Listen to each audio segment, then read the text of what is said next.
The message arrived just after sunrise, when the sky was pale blue and the city outside my window was waking up. My phone buzzed once, then went still, but the words stayed heavy in my chest long after I read them. My parents had texted that I shouldn't come to the family reunion. No explanation, no warmth, just a clear boundary drawn in silence. I typed back a short reply, told myself it didn't matter, and said okay. I thought that would be the end of it. I was wrong, because sometimes the moments that break us open start with a single quiet message on an ordinary morning. Before this story goes any further, pause for a second. If you believe in kindness, in second chances, and in the idea that hearts can heal even after deep cracks, please like this video, comment, share it with someone who needs hope, and subscribe to the channel Dreams Journal. Your support keeps stories like this alive. My name is Elian, and for most of my adult life I carried the invisible weight of being the family disappointment.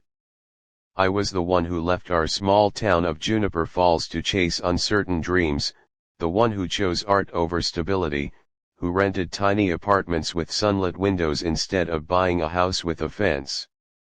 My parents, Marion and Joel, never said they were ashamed, but it lived in their pauses, in the way phone calls shortened over the years. The family reunion was their territory, a wide daytime gathering in my aunt's orchard where long tables sat under open sky, laughter usually echoing between apple trees. Being told not to come felt like being erased from a photograph I once belonged in. I spent that day trying to pretend it didn't hurt. The city was bright, people walked dogs and carried groceries, and life went on with cruel normalcy. I cleaned my apartment, watered the plant on my windowsill, and tried to focus on freelance sketches spread across my table. But every hour, my mind returned to the orchard, to the clinking of plates and the warmth of shared stories. I imagined my parents smiling without me there, relieved, and that image carved something hollow inside me. As the morning stretched toward afternoon, another message appeared on my phone. This one wasn't from my parents. It was from my younger cousin, Brielle, someone who still believed I hung the moon when I was 17 and taught her how to draw birds. She didn't mention the reunion directly, but she sent a photo. Sunlight poured over the orchard, people standing in small groups, but the joy I expected was missing. Faces looked strained, conversations forced. I stared at the image longer than I should have, sensing that something beneath the surface was wrong. An hour later, a call came from a neighbor back in Juniper Falls, an older woman named Lenore who used to watch me bike past her house as a kid. She rarely called, so I answered with a tight chest. She told me, in her gentle way, that my father had collapsed earlier that morning while setting up tables. He was stable, she said, resting now in the farmhouse, but shaken. The reunion continued in a muted form, more obligation than celebration. My parents hadn't wanted to worry me, she added, and that was why they told me not to come. I sat by my window as daylight poured in, feeling the sharp shift from rejection to understanding.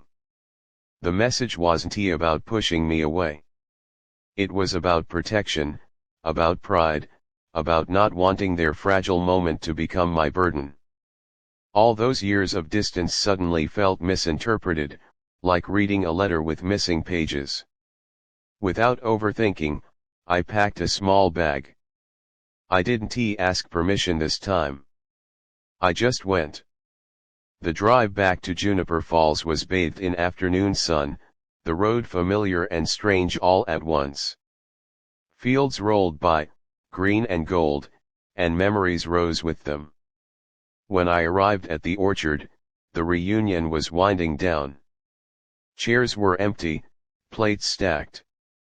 I found my parents sitting together under the apple trees, light filtering through leaves, their faces tired but relieved when they saw me. No words were needed. In that open, daytime stillness, years of unspoken fear and love settled into something softer. I spent the rest of the day helping clean up, listening more than speaking. I realized then how much absence had shaped us all, how silence had grown where honesty should have lived. My father's illness turned out to be minor, but it became a major turning point. We talked later, in daylight, about expectations and disappointments, about love that had never actually left, only hidden itself poorly. Nothing was magically fixed, but something important reopened.